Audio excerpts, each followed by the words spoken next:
dari cerita saya tadi, bahwasanya dia itu bukan tidak peduli dengan maksudnya dia menyadarkan makhluk yang lain, atau dia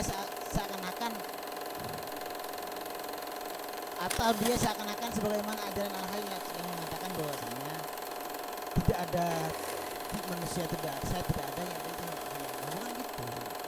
Itu. Menurut saya dia itu lupa terhadap kepribadiannya, yang dia ingat hanya bagaimana dia beribadah. Jadi secara dohir dia tidak ingat pada dirinya, yang dia ingat hanya Tuhan. Itu peleburan itu loh. Bukan lantas Tapi bukan teorinya siapa? Imam Junaid. Bukan. Saya jawab bukan. Bukan. Dan Karena siapa tadi? itu mengarah ke hulul dan ittihad. Siapa tadi yang berkeinginan ingin memenggal kepala itu? Memegang kepala siapa? Siapa yang berkeinginan ingin memenggal kepala tadi itu? Imam Junaid. Imam Junaid, oke. Jadi kalau seperti itu, ini disampaikan oleh Said, siapa namanya saya lupa, ini Said itu namanya. Itu berarti Junaid al-Baghdadi itu mengingkari perkataan dirinya gitu loh. Saat disampaikan oleh Said siapa itu saya lupa. Saat diminta untuk, kalau Said Abdullah nanti gak tahu rukun Islam. Iya, nanti ditanya rukun Islam.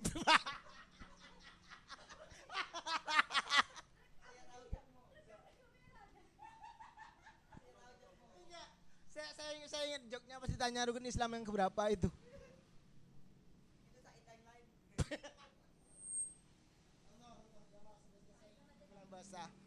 Minal aizin wal faizin ya Pak Said Abdullah.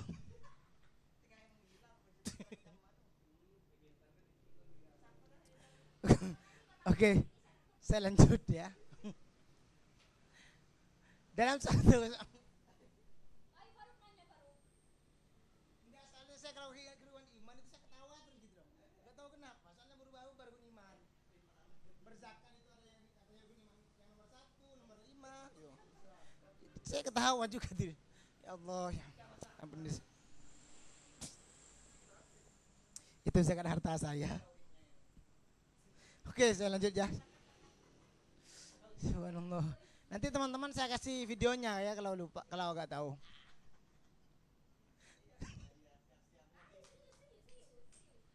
Saya kalau nggak bisa. Oke, saya lanjut. Saat diminta untuk, jadi gini, saat Al-Hallaj itu ingin dihakimi gitu, maka diminta tanda tangan terhadap sang guru, yakni Junaid. Ini saya mencoba, kalau perkataan yang katanya siapa itu Al-Junaidi itu Junaid itu ingin memenggal kepala.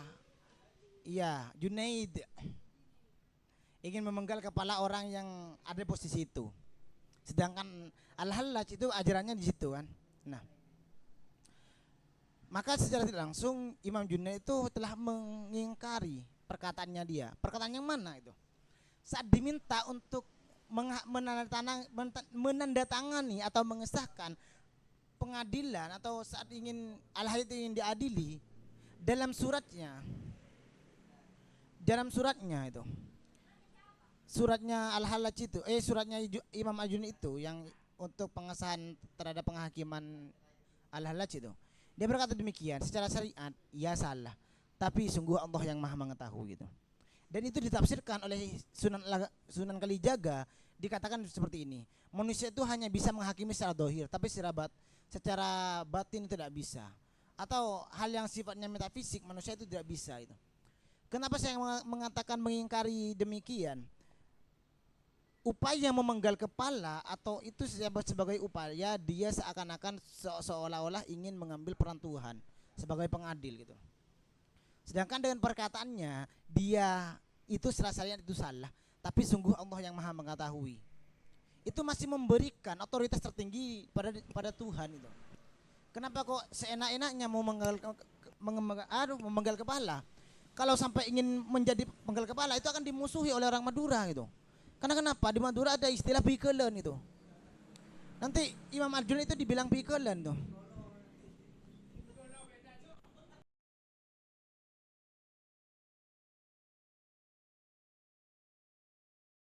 memang saya tidak ada yang tidak ada yang salah sebenarnya. Saya setuju. Karena begini, dalam artian ketika atau kritiknya, siapa namanya, kritiknya Imam Junaid ketika ada orang-orang yang dia menyebutnya begini. Banyak seorang dia tidak setuju dengan orang-orang yang menggunakan atau apa namanya ya, orang yang mengklaim hulul dan mengklaim ittihad. Dia menyebutnya sebagai pseudo sufi. Pseudo, kita tahu pseudo itu kan semu gitu ya, pseudo sufi dalam yang secara sepihak mengklaim bahwa dia sudah sampai kepada tahapan tasawuf gitu. Karena sebagaimana yang sudah saya sampaikan tadi, hulul itu seolah-olah menafikan dirinya sebagai makhluk dan menafikan makhluk-makhluk yang lain. Yang kita tahu bahwa kita merupakan bagian dari hukum-hukum syarat dalam kekuasaan Tuhan gitu kan. Maksudnya sunnatullah, kita tahu bahwa kita lapar jadi makan gitu kan. Itu adalah sebuah keniscayaan atau bagaimana kita berhubungan dengan alam, dengan hewan dan lain sebagainya. Itu kan sudah sunnatullah, bagaimana interaksi kita dengan orang lain begitu. Dan ketika dia dengan surat tadi dia mengatakan bahwa secara syariat itu memang salah, itu adalah hal yang memang sejalan dengan ini gitu. Karena benar kata Imam Junaid dalam arti bahwa untuk seorang sampai kepada tahapan tasawuf dia harus paham tentang Al-Quran, hadis gitu kan. Dan bagaimana juga dengan fikih gitu. Makanya dia menggunakan penafsiran hadis. Dia yang sering dia taruh adalah hadis qudsi gitu. Bagaimana penjelasan Al-Quran yang mungkin terkesan misalnya tentang yadullah misalnya, atau tentang hal-hal yang berkaitan dengan visualisasi Tuhan dan lain sebagainya, itu ditafsirkan dengan hadis qudsi oleh Imam Junaid gitu. Itu menghindari kesalahpahaman tentang bagaimana orang-orang pseudo sufi tadi yang mengatakan bahwa dia seolah-olah sudah sampai ke tahapan tasawuf dan meninggalkan semuanya gitu. Karena justru meniadakan atau menafikan semuanya itu adalah melanggar ketentuan Tuhan gitu. Seperti itu. Dan ketika terkait tafsirnya Sunan Kalijaga tentang suratnya Imam Junaid, saya rasa tidak ada yang bertentangan dengan apa namanya pernyataan dari Imam Junaid sendiri gitu. Karena memang Al-Hallaj sendiri merupakan muridnya. Cuman dia mengikuti alirannya Abu Yazid Al-Bustami tentang hulul dan ittihad itu. Jadi bagaimana dia tidak mengklaim bahwa Al-Hallaj itu benar atau salah, tapi mengklaim bahwa semuanya dikembalikan kali kepada Tuhan gitu. Sebentar ya Mas Faruk. Faruk. Sebentar dulu Mas Faruk ya. Oh ya udah. Ya, jadi gini. Tadi juga menyinggung masalah zuhud lain sebagainya. Enggak zuhud ya? Iya zuhud. Karena gini, saat menyinggung demikian dan justru menyalahkan orang yang ada di hulul dan dalam artian dia tidak mau memakan lain sebagainya, itu justru salah gitu. Karena kenapa? Oke, kita maknai zuhud kan bukan hanya orang yang tidak mau harta, tapi tidak ketergantungan terhadap harta benda gitu. Orang yang tidak mau makan itu dalam arti dia tidak memiliki ketergantungan terhadap duniawi. Sedangkan duniawi itu sebenarnya gunanya kalau dalam tasawuf itu sebagai penyokong terhadap peribadahan kita terhadap Tuhan itu. Ya. Persoalannya tidak ada kesalahnya jika kita tidak makan tapi kita beribadah. Tidak ada yang salah di sana. Yang salah kalau kita tidak makan, kita tidak beribadah karena letoy misalnya. Nah, misalnya seperti itu. Karena saat kita ngotot makan terus dan yang pikirin makan itu menandakan masih ada ketergantungan terhadap duniawi itu belum syuhud itu suhud berarti. Begini. Bentar dulu. Bentar dulu. Jadi di sini dalam arti ketika apa yang salah dengan orang yang tidak makan tapi beribadah? Kalau pada akhirnya dia mati karena menafikan syarat-syarat kemanusiawiannya. Sampai sekarang gak mati dia loh. Hah? Dia gak mati sampai sekarang. Ya sudah tidak mati. Nah, apa salahnya gitu loh? Ya salah. Justru kalau salahnya adalah ketika dia menyiksa dirinya. Karena dirinya kan juga makhluk. Kita tahu bahwa pada fana tahapan pertama itu menunjukkan bahwa ada makhluk, ada holik. Dan kita tahu makhluk itu punya ketergantungan itu. Dan ketika kita membiarkan diri kita disakiti atau menyakiti diri kita sendiri, itu sama dengan kita menafikan kekuasaan Tuhan, syarat-syarat kemanusiaan gitu. Itu yang salah. Tuh kan, berarti ada satu konsep atau ada satu pondasi yang kamu lupa dibahas di pemikiran ini. Tidak. Karena Junaid al-Baghdadi itu Anda sudah paham selain itu. Sebelum ke fana, dia itu berangkat dari dua konsep awal. Apa? Yakni Zuhud khauf dan roja. Oh, Nah, itu ada memang. Ketakutan dan iya. pengharapan gitu loh. Dan ketakutan manusia itu menyebabkan manusia itu senantiasa berupaya untuk mendekatkan diri kepada Tuhan. Itu konsep dasar di tasawuf. Dan tidak bisa kita hanya mendewakan pemikiran Junaid al-Baghdadi gitu loh. Dia tidak perlu didewakan. Sadar dulu. Iya. Dalam kitab lain misalnya, karangan saya lupa intinya, Riyadus Muslimin fi Datul Jannah, intinya jalan yang ditempuh oleh orang muslim untuk masuk surga itu. Inti mana di kitab itu? Saya lupa karangannya siapa itu. Termasuk rasa ketakutan dan ketersiksaan kita karena pengharapan itu justru diperbolehkan. Justru itu diperbolehkan. Karena toh pada akhirnya ketersiksaan kita itu hanya pribadi dirinya yang tahu. Bagi kacamata pribadi saya dia tersiksa. Bagaimana kalau dia menikmati itu gitu? Karena ketersiksaan itu persoalan persepsi gitu. Sama halnya dengan ketawa. Apakah setiap orang yang ketawa itu bahagia? Belum tentu. Apa setiap orang yang menangis itu dia tersakiti itu? Tersiksa? Tidak gitu. Itu kan persoalan persepsi. Jadi kalau persoalan yang dibahasanya ketersiksaan pribadi itu tidak bisa kita klaim gitu. Karena itu persoalan persepsi saja gitu. Jadi begini sebenarnya. Sebenarnya begini. Imam Junaid itu tidak pernah mengatakan bahwa seorang itu harus sakit gitu misalnya, atau seseorang itu harus kenyang atau harus tapi bagaimana seseorang itu mengontrol egonya. Perkara-perkara misalnya perkara persepsi dan lain sebagainya, sama ketika ketauhidan tahap kedua tadi. Bagaimana ketauhidan, dia orang ahli ibadah, ketakutannya itu ketakutan misalnya takut dijauhi oleh Allah dan lain sebagainya, itu juga ketakutan, itu juga khauf gitu kan. Itu juga salah betul-betul ketauhidan. Tetapi ada beberapa ketauhidan yang bisa ditempuh oleh seorang manusia. Mungkin orang yang kamu sebut tadi itu mungkin mengindikasinya itu pada ketauhid yang kedua tadi. Bagaimana dia sebagai orang ahli ibadah, sebagai seorang ahli ibadah, ia melalui ketakutan. Ketakutannya misalnya dia melaksanakan sholat, dia melaksanakan sholat gitu kan. Melaksanakan sholat, takut kepada dosa dan lain sebagainya. Itu adalah tauhidnya orang ahli ibadah gitu.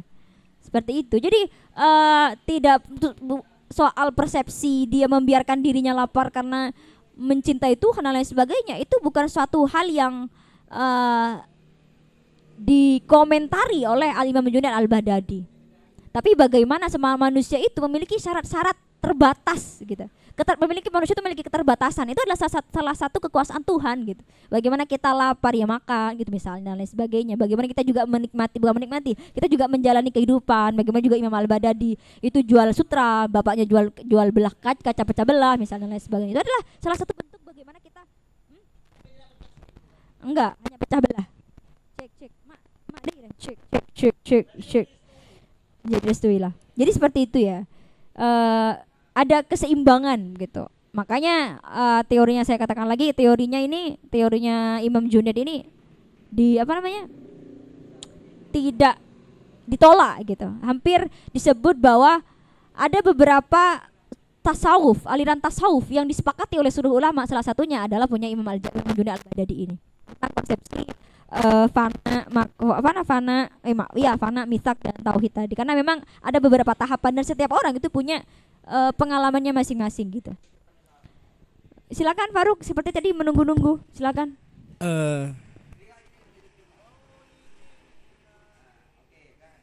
Oke, bismillahirrahmanirrahim. Mohon maaf lahir batin ya, karena memang hari ini hari di mana kita melaksanakan Idul Fitri, atau meskipun beda hari ya Bang ya. Oke, berbicara tasawuf saya rasa tidak sesederhana itu Mbak. Karena kalau mengutip dari Imam Al-Ghazali, memang ilmu itu ada dua, secara lahiriah dan secara batinnya. Maka dari hal tersebut saya mendefinisikan glowing itu ada dua juga. Ada glowing secara lahiriah dan ada glowing secara batinnya. Hanya saja tasawuf itu lebih ke yang namanya ilmu batiniahnya gitu. Makanya saya rasa tasawuf tidak sesederhana apa yang kita bahas ataupun apa yang kita didiskusikan pada siang hari ini. Nah, makanya orang sufi itu saya rasa ataupun saya melihatnya dia menggabungkan dua hal antara jiwa dan keduniawiannya gitu. Sehingga terbentuklah yang namanya nanti sebuah pengetahuan ataupun makrifat keilahian di situ. Nah, pertanyaannya Mbak, manusia tidak bisa terlepas dari yang namanya nafsu. Nah, kembali kepada pembahasan fana, lemah. Ya kan, fana kan artinya lemah kan. Nah, peleburan. Oke, kalau bahasanya versi dari Imam Junaid Al-Baghdadi adalah peleburan. Nah, yang menjadi pertanyaan adalah bagaimana cara kembali kepada fana yang kedua ini Mbak. Fana yang apa namanya Bang? Fana yang mental ya. Bagaimana manusia mengontrol nafsunya gitu. Jadi mungkin dari Imam Junaid Al-Baghdadi ini adalah beberapa hal yang nanti bagaimana manusia itu bisa mengontrol egonya. Toh meskipun bahasa pemantik itu mungkin ada kemungkinan manusia itu tetap melakukan ataupun melanggar hal-hal ataupun aturan tersebut. Nah pertanyaannya ya seperti itu Mbak. Ya mungkin dari teman-teman ada hal-hal yang ingin disampaikan ataupun sebagainya, saya kembalikan ke forum. Sekian, terima kasih. Lanjut. Ya bisa kok, bisa. Jadi tahapan-tahapan tadi bagaimana seseorang itu bisa mengontrol nafsu, padahal setiap manusia itu memiliki nafsu itu.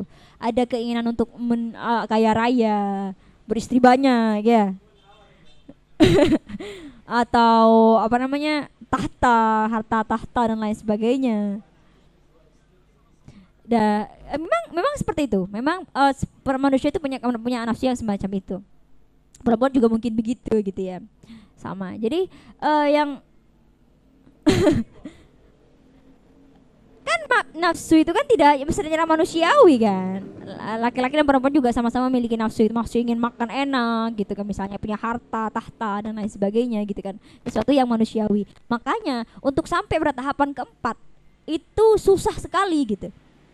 Makanya ada beberapa tingkatan. Karena ketika misalnya Imam Junaid Al-Baghdadi itu hanya menggariskan atau membuat satu tingkatan tentang bagaimana pengalaman seseorang itu harus peleburan sehingga mendiadakan segalanya, itu maka itu istilahnya egois gitu. Kenapa? Setiap manusia punya tahapannya masing-masing gitu.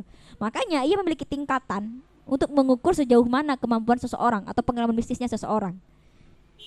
Misalnya untuk orang awam dia cukup bersaksi bahwa tidak ada Tuhan selain Allah gitu, melaksanakan syariat dan lain sebagainya, itu sudah cukup gitu. Itu juga salah satu bentuk ketauhidan. Jika ia ingin lebih mendalam lagi, maka ada tahapan-tahapan yang lain. Dan tentunya tiap-tiap tahapan memiliki tantangannya masing-masing. Entah tantangan dia harus mengelola mentalnya, mengelola psikologinya, bagaimana dia mengelola tentang egonya dan lain sebagainya. Terus juga tentang apa sih tahapan-tahapan untuk sampai kepada benar-benar sampai kepada untuk menjadi seorang salih sufi gitu. Dalam ahwalnya, ada maqamah dan ahwalnya kan ya. Dalam ahwalnya sufi sendiri itu ada beberapa tahapan. Misalnya ada ya di sini misalnya muraqabah lillah. Apa ini artinya ya? Ya, mendekatkan diri kepada Allah gitu ya. Al-qurb, kedekatan Allah.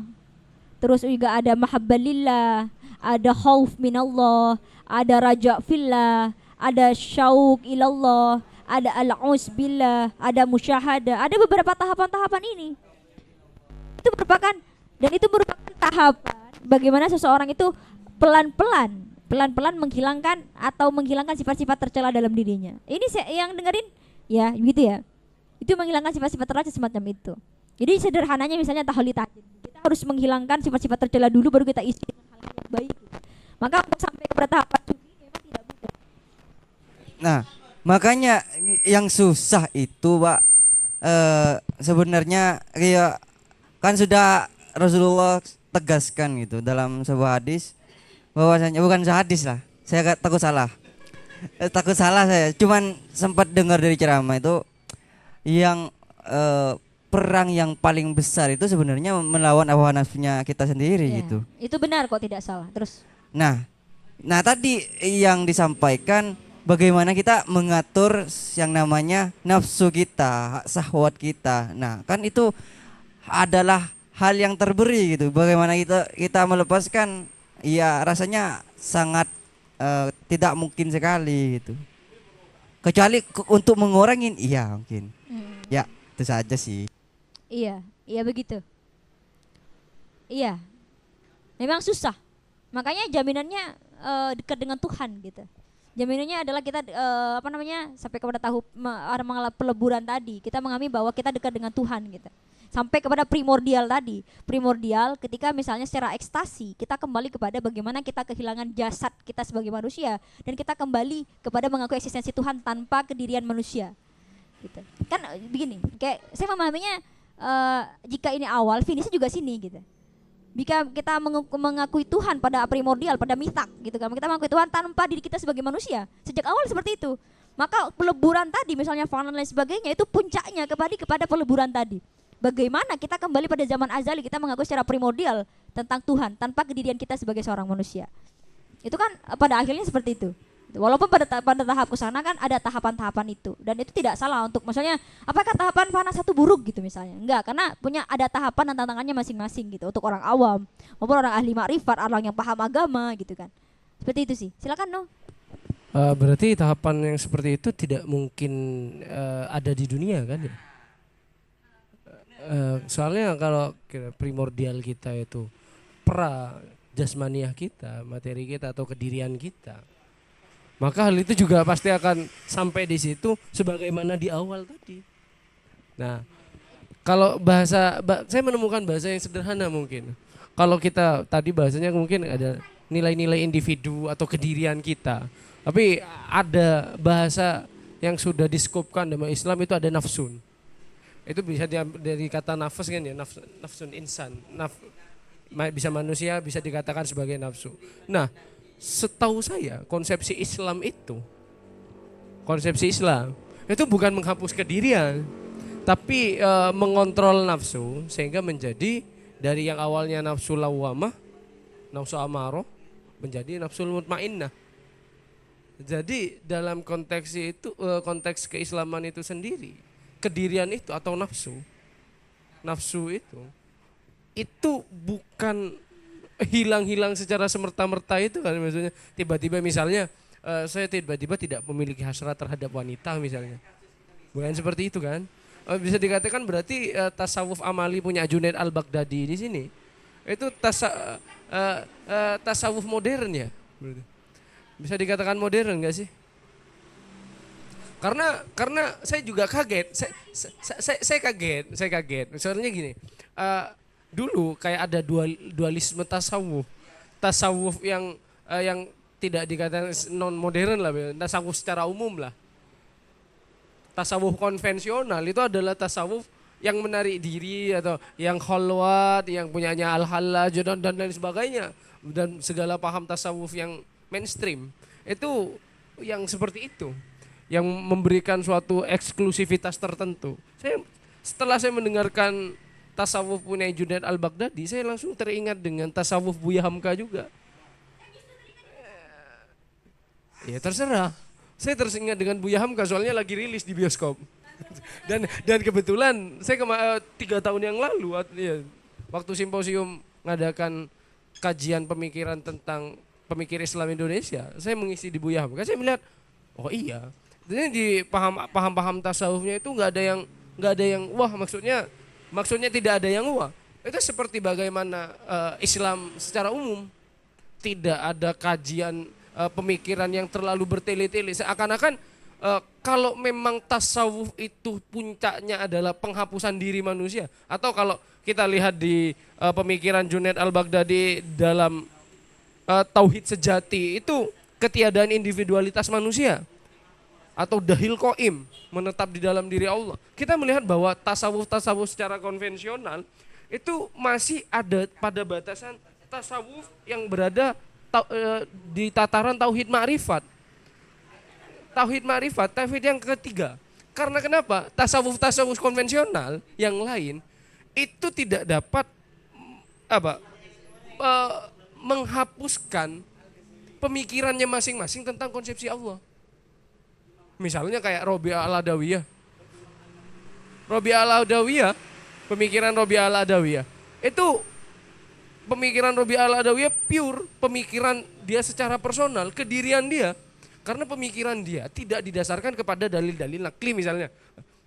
Karena kalau kita berbicara, misalnya kita akan tarik dengan pendekatan fikih, penghapusan kedirian manusia itu dengan mencerabuti al-aqlnya, dengan menggantinya dengan al-naqlnya, penghapusan al-aqli atau dalil-dalil akli menjadi dalil nakli. Misalnya kalau kita nisbatkan kepada peristiwa pertemuan secara fikih, selama ada dalil nakli yang mengharamkan, dalil akli apapun, harusnya kita akan tolak. Itu namanya penghapusan diri secara fikih. Nah, jadi saya melihat Junaid al-Baghdadi di sini sebagai suatu, dan saya mungkin mulai memahami kenapa beliau tidak mau pemikirannya yang secara pure itu mewarnai pemikiran tasawuf Islam selanjutnya. Karena memang konsekuen dengan pendapatnya tauhid sejati. Tauhid sejati itu adalah ketiadaan individualitas manusia, termasuk dalam mengajarkan konsep ini. Makanya dia mengatakan di awal yang sampean katakan bahwa dia tidak mau apa yang dia pikirkan dikaji lebih dalam daripada ajaran Islam yang sejati. Ibaratnya kan gini, kenapa kita mau pakai tingkatan Islamnya S1? Tingkatan Islamnya S1 kan footnote-nya masih pakai katanya-katanya. Sedangkan tingkatan Islam yang sejati itu langsung A1.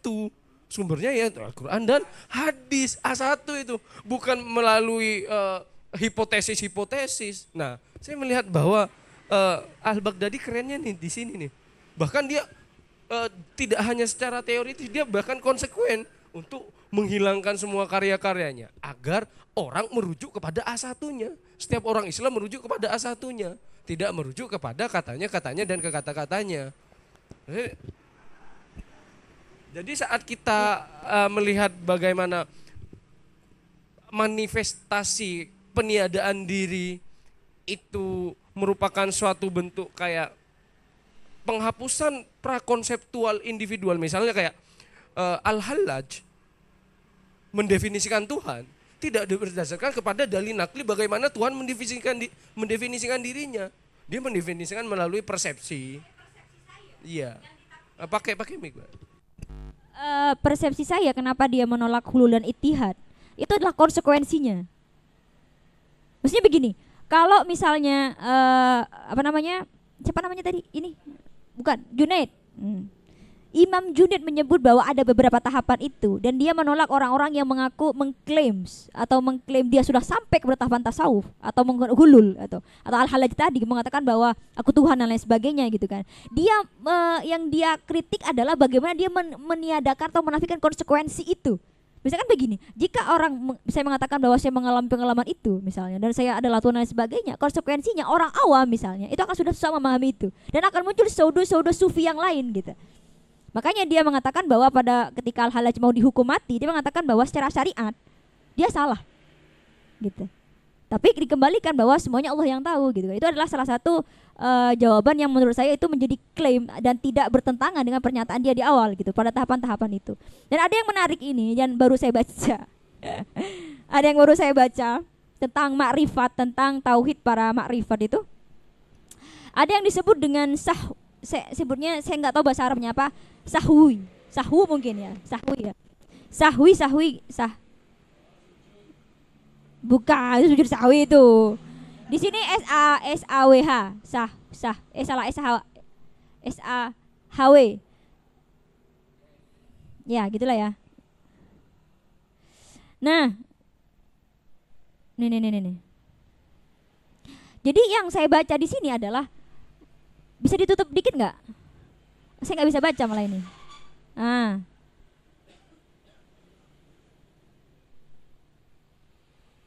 Pada tahapan ini dia mengatakan bahwa ketika seseorang itu sampai kepada fana tertinggi, kepada tauhid tertinggi, itu sifatnya tidak selalu, tidak melekat pada diri manusia gitu.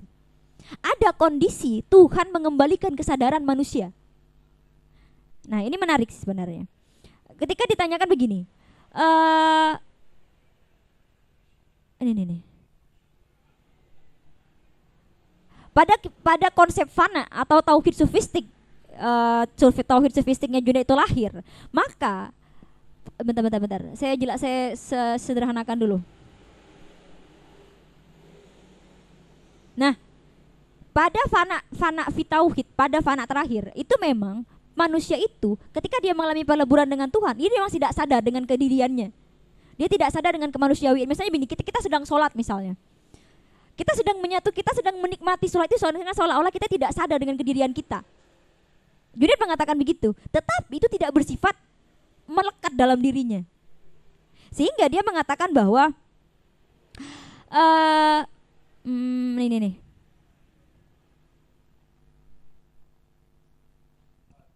Bentar. Banyak nih soalnya.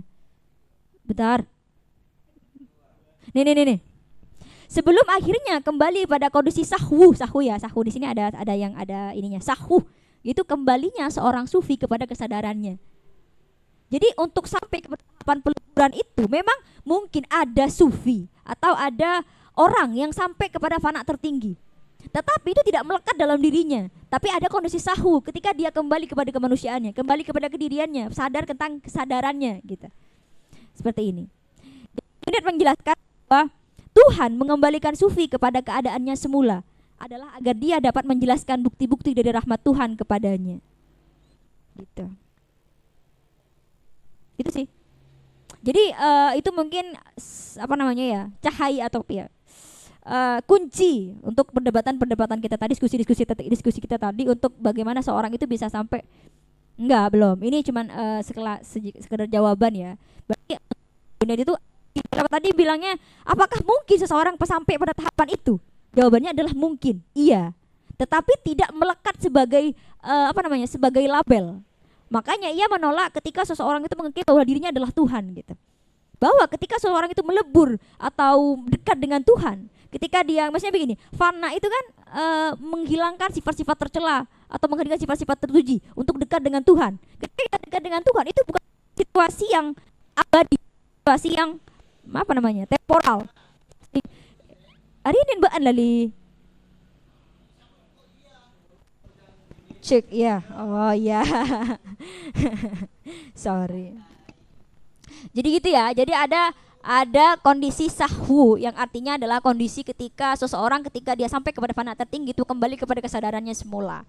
Seperti itu. Jadi apa yang sudah sampaikan Banu itu juga sejalan dengan apa yang dipahami, yang saya pahami dengan apa yang dimaksud oleh siapa namanya ini? Imam Junaid Al-Baghdadi. Begitu.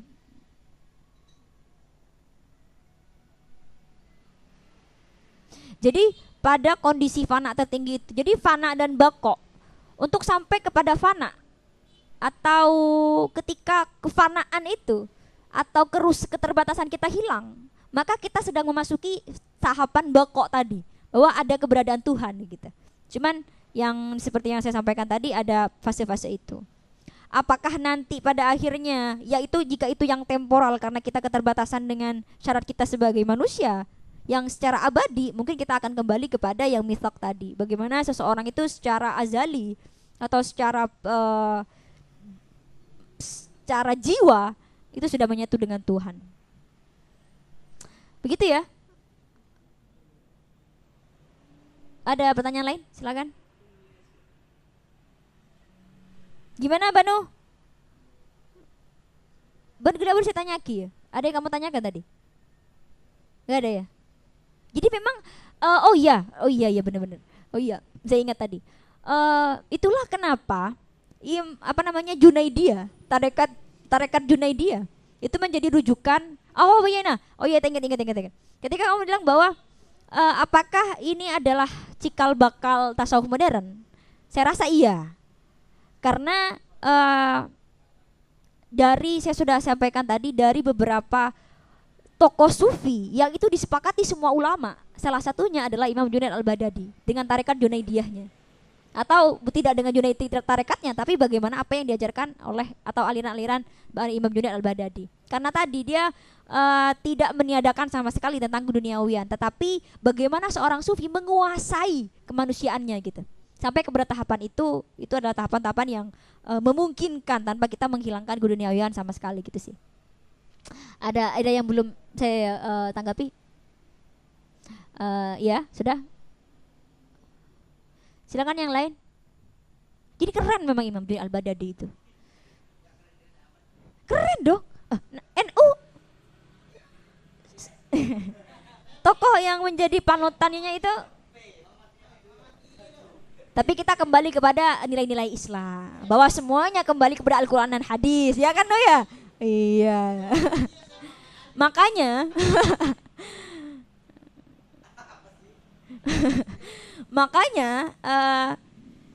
makanya dalam semua tafsirnya, dalam rasailnya yang saya suka dari Imam Junaid Al-Baghdadi, dalam rasailnya dia memberikan narasi-narasi Quran dan tafsir. Quran dan tafsir, Quran dan hadis. Makanya ketika ada yang mengatakan bahwa aku melihat dengan penglihatannya, aku mendengar dengan pendengarannya, itu semuanya ditafsirkan kembali bahwa ini adalah tafsirnya begitu. Supaya apa? Orang-orang awam yang dikhawatirkan tadi dengan meniadakan menjadi pseudo sufi tadi gitu, itu akan masalah memahami tentang tasawuf gitu. Kalau sudah pakai peci, kayaknya saya harus ada sih satu selawat yang relate dengan ini. Tapi saya gak akan baca dengan irama ya.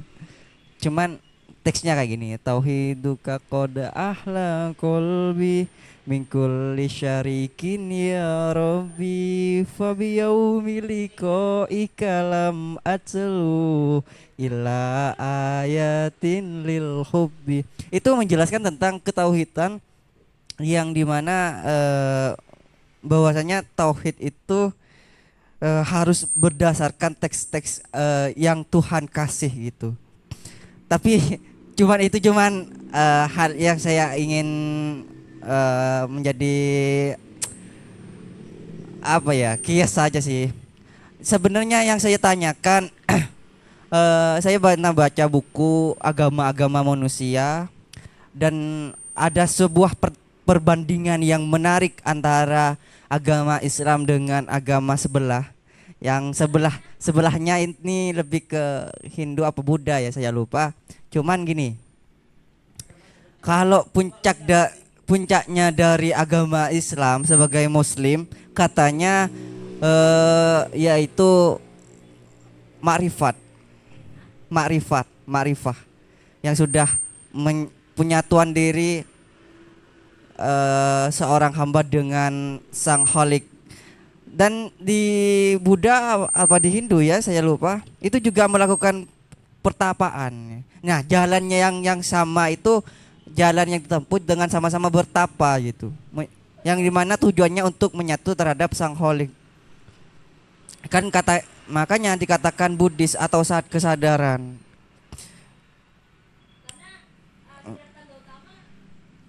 Ya, cuman yang jadi pertanyaan saya itu kan sulit gitu untuk seorang hamba kita cara Islam yang cuman di tingkatan syariat itu untuk menyentuh itu kan amat sulit banget gitu.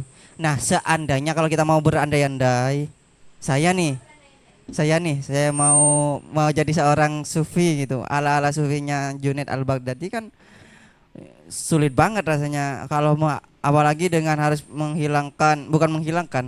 menjaga sebuah kestabilan ego. Nah itu kan, nah apakah benar sih dengan tingkatan makrifat itu masih bagian dari tasawuf gitu, yang sudah tidak usah melakukan tindakan-tindakan syariat, sholat, zakat? Ya, mohon klarifikasinya.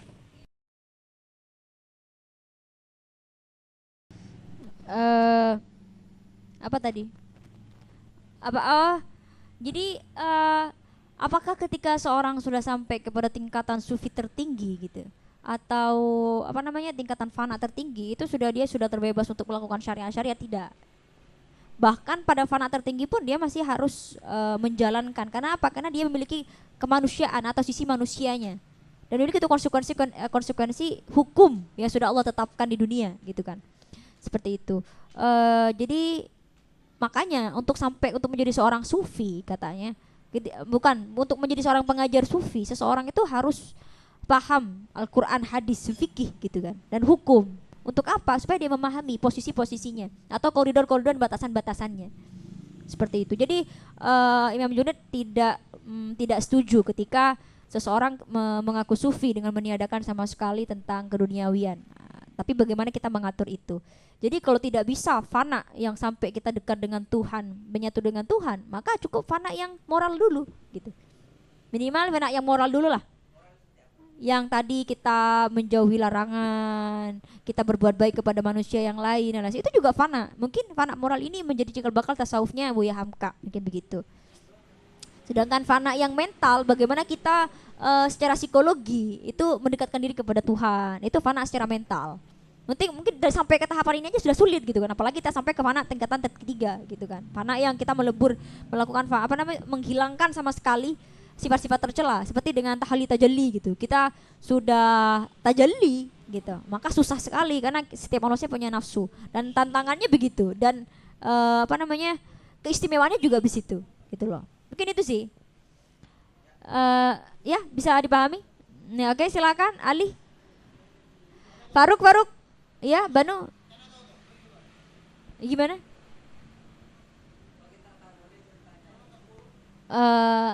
Ya begitu ya. Jadi persebaran yang paling banyak tentang aliran sufinya siapa namanya?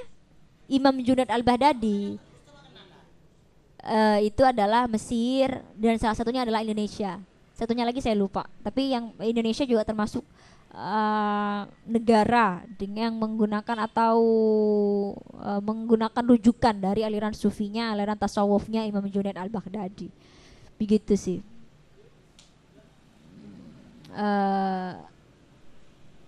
Buat teman-teman yang merasa ada yang ingin disampaikan, silakan bisa isi di kolom komentar. Jika ada yang tidak sepaham, tidak sepakat, bisa juga disampaikan di kolom komentar untuk kita kaji kembali, untuk kita diskusikan kembali. Dan apa ada ingin ditanyakan juga, silakan juga isi di kolom komentar. Itu sih, apabila saya Rafiatul Windariana mohon undur diri. Kurang lebihnya mohon maaf. Semoga supaya tidak terlalu panjang ya. Teman-teman juga kasihan mendengarkan terlalu lama. Kurang lebihnya mohon maaf. Wassalamualaikum warahmatullahi taala wabarakatuh.